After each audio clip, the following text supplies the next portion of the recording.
Hello everyone, एक और नए बहुत ही खूबसूरत दिन की शुरुआत हो चुकी है। और ये क्या, हमारी तेल की लाइट भी चल चुकी है।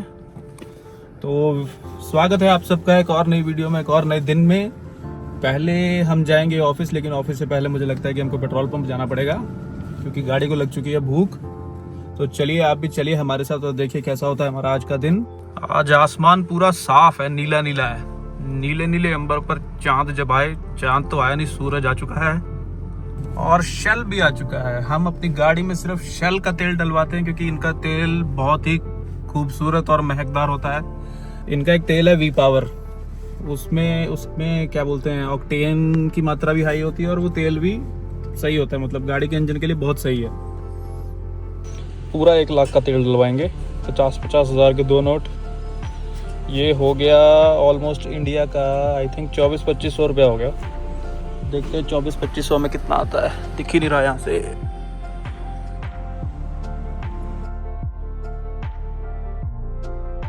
$20 लीटर के करीब आएगा।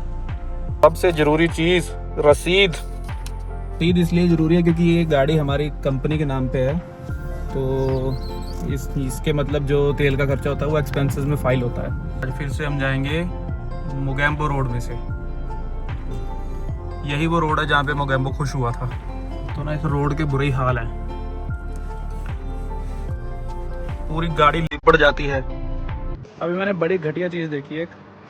पहले थोड़ा सा पेट्रोल और माचिस लेके आता हूँ, फिर दिखाता हूँ आपको। बड़ी ही गलत चीज़ देखी मैंने। एक ये माचिस की डिब्बी है, इसके ऊपर कृष्ण जी की फ़ोटो बनी हुई है, ठीक है। और इस जगह पे ना, ये जितने यहाँ पे लोकल लेबर है सब यहाँ पे जा आके सुसु करते हैं। मुझे डब्बी दिखे, मैं क्या करूँ, हाथ से तो उठा नहीं सकता, इससे बेटर है जला ही देता हूँ। मटेरियल भी अजीब सा है, प्लास्टिक सा, पता नहीं क्या है। कब से पेट्रोल डाल के आग लगा रहा हूँ, जल ही नहीं रहा। ऑलमोस्ट जल चुका है, बस वो इंक रह गई है ऊपर। इंक की एक छाप रह जाती है ना, वो चीज़ है बस। मैं ट्राई कर रहा हूँ वो भी चली जाए, पर वो चीज़ जा नहीं रही। और सबसे बड़ी बेवकूफ़ी वाली बात है, ऐसी चीज़ों के ऊपर भगवान की फ़ोटो छापना। मतलब तुम लोगों को नहीं पता कि यार माचिस की डब्बी जब ख़त्म हो जाएगी तो लोग डब्बी कहाँ फेंकेंगे। शादी होगी, ये चीज़ें मत किया करो यार। हमको, मुझे देख के इतना बुरा लग रहा है, तुमको करके बुरा नहीं लगता? लो भैया, इंक भी चली गई, अब ऑलमोस्ट ख़त्म है। काफ़ी देर से जनरेटर चल रहा है, लाइट सुबह से ही नहीं है यहाँ पे। अभी मैं देख रहा हूँ इसके डीजल का लेवल, देख रहा हूँ कितना है, क्योंकि मुझे लग रहा है कि थोड़ा कम है। एक तो ये गेट नहीं खुल रहा, हैंडल टूटा हुआ है इसका। अभी इधर वाला नहीं खुलेगा, अंदर ही घुसना पड़ेगा मुझे। अंदर घुस के ठीक है, तेल तो है, अभी चलेगा। आप लोग सोच रहे होंगे इसके कपड़े कैसे चेंज हो गए। वो कपड़े इसलिए चेंज हो गए क्योंकि जनरेटर जब मैं स्टार्ट कर रहा था ना, तो उसके बाद मेरे को थोड़ा उसके डीजल में डाउट हो रहा था। तो मैंने क्या किया, मैंने उसका दरवाज़ा खोल के थोड़ा अंदर घुस गया। अंदर घुसा तो उसमें बहुत ज़्यादा मिट्टी होती है, और वो मिट्टी सारी मेरे कपड़ों पे लग गई। गाड़ी में मैं हमेशा एक आधी टी शर्ट वगैरह कुछ रखता हूँ, तो इसलिए मैंने वो अब चेंज कर लिया। अब मैं आपको दिखाता हूँ एक बड़ी ही ख़ास चीज़। वो पहले मैं दिखाऊंगा, फिर उसके बारे में बताऊंगा आपको, क्योंकि वो देख के आपको समझने में ज़्यादा आसानी होगी। गलियों गलियों में से जा रहा हूँ, क्योंकि वरना मुझे बहुत दूर से यू टर्न मार के आना पड़ेगा। कम से कम 3 किलोमीटर का लंबा चक्कर पड़ता है। उससे अच्छा है कि ये आधा किलोमीटर से भी कम ही है ये रोड, इधर से चला जाता हूँ। तो ये है वो जगह जिसके बारे में मैं आपको बोल रहा था। इसको बोलते हैं बहाई टेम्पल। बहाई एक ऐसा टेम्पल है, ऐसे मतलब दुनिया में सिर्फ 9 ही टेम्पल्स हैं पूरी दुनिया में। अंदर से बहुत अच्छा और पीसफुल है। देखो, पूरा गार्डन टाइप एरिया बनाया हुआ है। आप मतलब आके बैठ सकते हो, जितना मर्जी टाइम बैठो, कोई मतलब वो ऐसा वो कुछ नहीं है।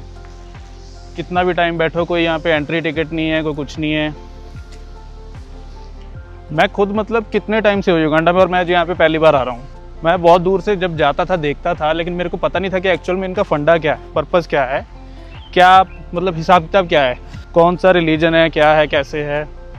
तो मेरे को मेरे दोस्त ने बताया कि इनका मतलब कोई ऐसे पर्टिकुलर रिलीजन नहीं है, कि मतलब ये सारे रिलीजन्स का जो है ना, ये कॉम्बिनेशन है।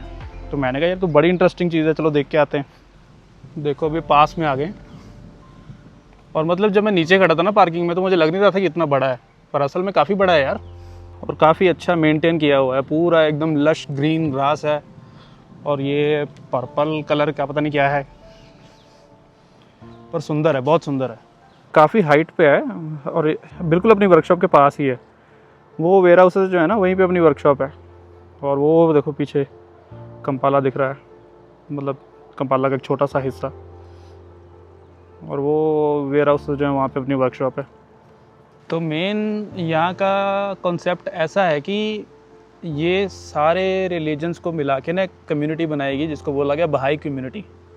सारे रिलीजन्स मतलब कि यहाँ पे आपको, आप किसी भी रिलीजन का आके आप अपना पूजा पाठ कर सकते हो। अंदर कुरान भी है, बाइबल भी है, भगवत गीता भी है, मतलब ऑलमोस्ट सारे धर्मों की किताबें आपको मिलेंगी अंदर। और ये सिर्फ दुनिया में 9 टेम्पल्स हैं, जिसमें से कुछ north America, south America, Europe, Africa में ये वाला है।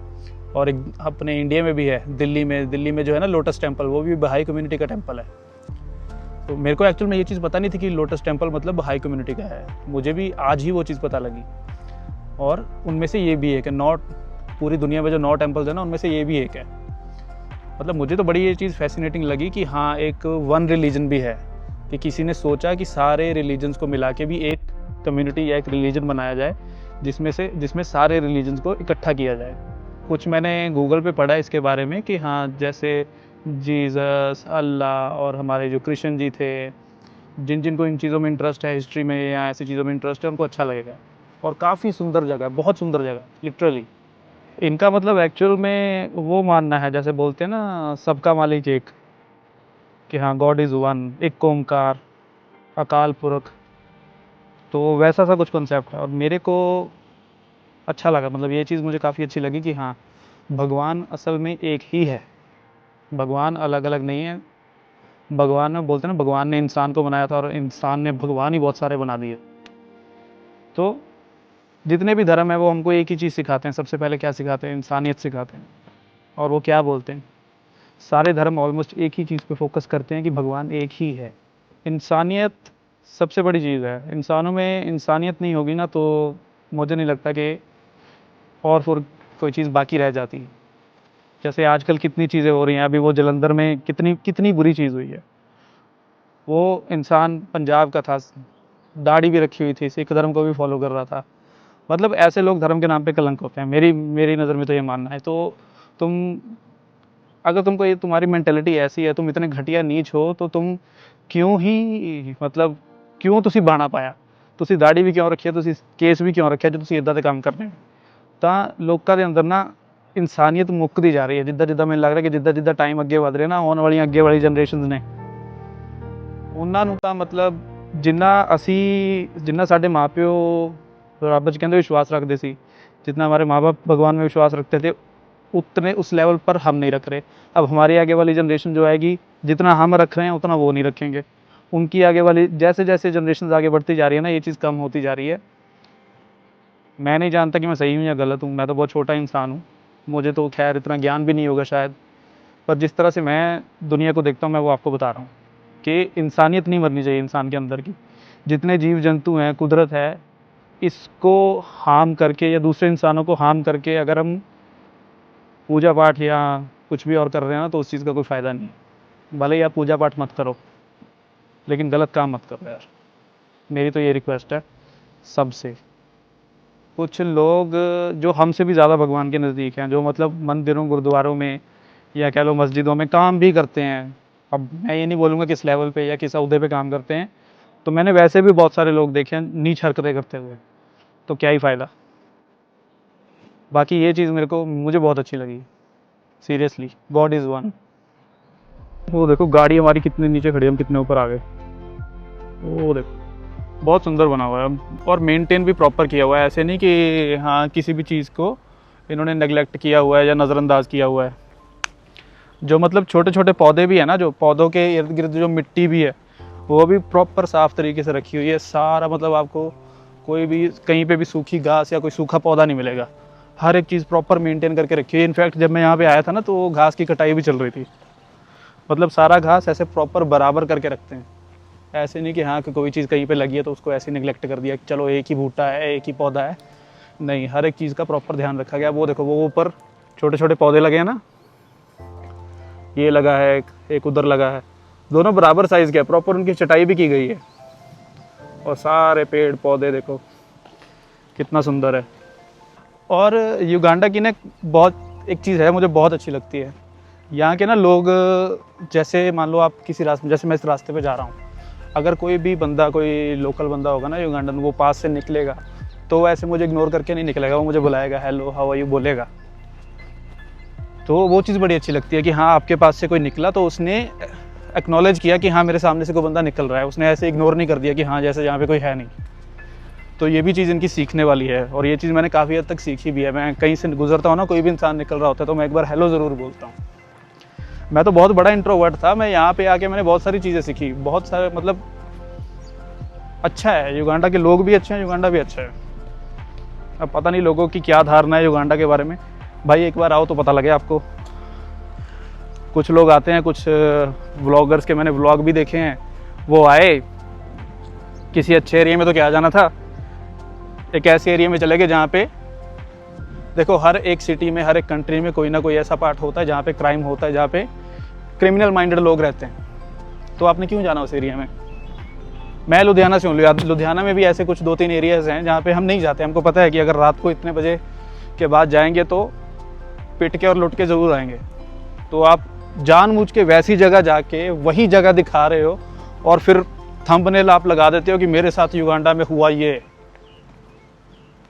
क्या करना चाह रहे हो? डिफेम करना चाह रहे हो किसी कंट्री को? क्या मिलेगा तुमको? व्यूज़। कंटेंट बनाओ, व्यूज़ भी लो, कोई दिक्कत नहीं है, किसी को कोई प्रॉब्लम नहीं है, पर किसी को डिफेम मत करो। किसी की बुराई करके, बेइज्जती करके पैसा कमाना तो क्या ही फ़ायदा। मेरी ये सोच है, बाकी किसी की अलग भी हो सकती है। देखो फ्रेम कितना सुंदर है, ऊपर पेड़, नीचे टेंपल और बिल्कुल आसपास हरियाली। के सामने जो छोटी छोटी बिल्डिंग्स है, यहाँ के ऑफिसेज हैं, जहाँ यहाँ का जो स्टाफ है वो सारा यहाँ बैठता है। यहाँ पे ऑफिस में जाके आप अपने लिए गाइड भी ले सकते हो। गाइड अब मुझे पता नहीं कि उसके चार्जेस हैं या फ्री हैं, क्योंकि मैं ऑफिस के अंदर गया नहीं। तो वैसे उन्होंने मुझे बोला था, जो एंट्री पे थे ना स्टाफ, उन्होंने बोला था कि आप गाइड ले लो, इट्स ओके, वो लेंगे नहीं कुछ आपसे, आपकी मर्ज़ी है आपने देना है कि नहीं देना है। मैंने कहा चलो अच्छी बात है ये भी। चलो चला जाए अब वापस। किस दिन संडे वाले दिन यहाँ पे आऊँगा और बैठ के जाऊँगा काफ़ी टाइम, क्योंकि आज थोड़ी धूप भी तेज़ है ना। जिस दिन मौसम अच्छा होगा और टाइम भी खुला होगा उस दिन आऊँगा। अच्छी जगह है ये टाइम स्पेंड करने के लिए। अगर किसी को अकेले, कई होते हैं ना, जैसे मेरे जैसे होते हैं कई लोग जिनको अकेले टाइम स्पेंड करना अच्छा लगता है। अकेले क्या है ही अकेले, बाकी सब तो इंडिया में है। यहाँ पे ना कोई दोस्त ज़्यादा है ना कोई। चलो भाई, चल रही अपनी सवारी। उस बंदे का मुझे कॉल भी आ गया, वो वेट कर रहा है यहीं पे, एक पास में एक राउंड अबाउट है वहाँ पे। एक चीज़ मैं बताना भूल गया, वैसे हम सब लोग जो यहाँ पे हैं इस जगह को बहाई टेम्पल बोलते हैं, बहाई टेम्पल, पर एक्चुअल में इसका जो नाम है, बहाई टेम्पल तो है ही है, लेकिन इसको एक और चीज़ बोलते हैं, वो है बहाई हाउस ऑफ वर्शिप। तो मतलब एक प्रार्थना करने वाला घर, जिसमें आके अंदर में मतलब उसके वीडियोस वगैरह लेना कुछ अलाउड नहीं है। तो अंदर मैंने जाके देखा, अंदर सारे रिलीजन्स की किताबें पढ़ी हैं, मतलब जो भी होली बुक्स हैं वो सब पढ़ी हैं, और चेयर्स लगी हुई हैं, और बहुत साफ़ सुथरा और पीसफुल है अंदर से। अंदर आप कहीं नीचे भी बैठ सकते हो, मैट्स वगैरह लगे हुए हैं और चेयर्स भी लगी, आप चेयर पे बैठ के भी, अकेले में भी जो आपको प्रे करना है आप कर सकते हो। कोई मनाही नहीं है, कोई किसी चीज़ की मनाही नहीं है, कुछ भी करो। हाँ, बस अंदर वीडियो और फोटो लेना अलाउड नहीं है। लो जी, उस बंदे से भी मैं मिल लिया जिससे मिलना था मुझे। तो और अभी एक और चीज़ है, लेकिन अभी मुझे 99 जाना पड़ेगा उसी कंपनी में, वो जो बड़ी वाली कंपनी दिखाई थी मैंने आपको। पर अभी अगर इस वक्त मैं, अभी ऑलमोस्ट 1-1:15 हो गया, अभी मैं गाड़ी लेके जाऊंगा उधर तो बहुत ज़्यादा टाइम लग जाएगा, क्योंकि जब मैं आ रहा हूँगा तो बहुत ज़्यादा ट्रैफिक मिलेगा। तो मैं काम करता हूँ, अब मैं गाड़ी घर पे खड़ी करूँगा और फिर वहाँ से बोडा लेके जाऊँगा। उससे क्या है कि पहुँचने में मेरे को ज़्यादा से ज़्यादा 40 मिनट लगेंगे और आने में भी 40 मिनट लगेंगे। गाड़ी से जाऊँगा तो टोटल लगा लो आप आने जाने के 3-3.5 घंटे। वाले व्लॉग को हम यहीं पे ख़त्म करेंगे, क्योंकि अभी मेरे को बोडा पे जाना है, और बोडा पे पूरा मेरे को हाथ पूरा पैक होके जाना पड़ेगा, क्योंकि जिस एरिया में हम जा रहे हैं वहाँ पे ना कंस्ट्रक्शन है, तो वरना मिट्टी वगैरह से सारा मुंह ख़राब हो जाता है। और अगर आपको हमारा कंटेंट अच्छा लग रहा है तो प्लीज़ ऐसे ही बने रहिए हमारे साथ, लाइक करिए वीडियो को, सब्सक्राइब करिए चैनल को। अभी तो शुरुआत है, अभी तो मैं बहुत आपको अच्छी अच्छी चीज़ें दिखाऊंगा और जब हम इंडिया जाएंगे तो आपको फैमिली व्लॉग्स भी दिखाएंगे, मतलब अपनी फैमिली के साथ जो व्लॉग्स बनाएंगे वो भी दिखाएंगे। अभी तो यहाँ पे मैं अकेला हूँ, तो जो इतने घूमने फिरने वाली चीज़ें हैं वो दिखा रहा हूँ आपको, तो बने रहिए हमारे साथ। बहुत सारी वेरिएशंस आपको देखने को मिलेंगी हमारे चैनल पे। Love you all. ऐसे जाएंगे हम बोडा पे। अभी ऐसा वाला एक और है मेरे पास, वो ऊपर पड़ा है, वो मैंने मंगवाया फातिमा से, वो नीचे फेंकेंगे। अभी वो सिर पे भी पहनूंगा, पूरा पैक हो जाता है, कहीं से भी मिट्टी और धूप जा ही नहीं सकती। चलो बाय, मिलते हैं आपको अगले व्लॉग में।